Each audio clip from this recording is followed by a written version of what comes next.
কার্তিক মাস যখন পালন করছিলাম তখন তো সব কিছু নিরামিষভাবে খেতে হয়েছিল।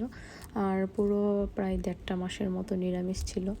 তো এখন যেহেতু পুরো ১.৫ মাস নিরামিষ খাবো, তো এই ১.৫ মাস নিরামিষের মাঝে সব আইটেমই নিরামিষ খেতে হবে। তো এটা যখন মাথাতে ঢুকে গেছে, তো এখন মাঝে মাঝে যেটা খেতে ইচ্ছা করতো এটা ওইটা, তখন সবগুলো নিরামিষভাবে ট্রাই করতাম। তো সেই রকমই একদিন চিজ পাস্তার কথা মনে হচ্ছিলো, পাস্তা খাওয়ার কথা মনে হচ্ছিলো। তো ভাবলাম যে এটা চিজ দিয়ে একটু রান্না করি, দেখি কেমন লাগে। তো সেই রকমভাবেই এটা ফোড়ন দিয়েছিলাম মনে হয় কালো জিরে দিয়ে, একটু শুকনো মরিচ তেজপাতা এরকম দিয়ে, তারপর এটাকে ভালোভাবে কুক করে রান্না করেছিলাম। কিন্তু আসলে খাওয়ার পরে মনে হচ্ছে যে হ্যাঁ, নিরামিষ পাস্তা তো খারাপ না, এটা তো ভালোই লাগতেছে আসলে।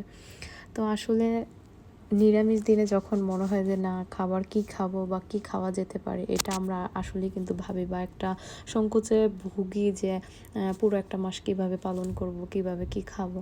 কিন্তু আসলে যখন পালন করা হয় আর যখন রান্না করা হয়, তখন কিন্তু অটোমেটিকলি অনেক সুন্দর সুন্দর রান্নার রেসিপি আসলে মাথায় চলে আসে।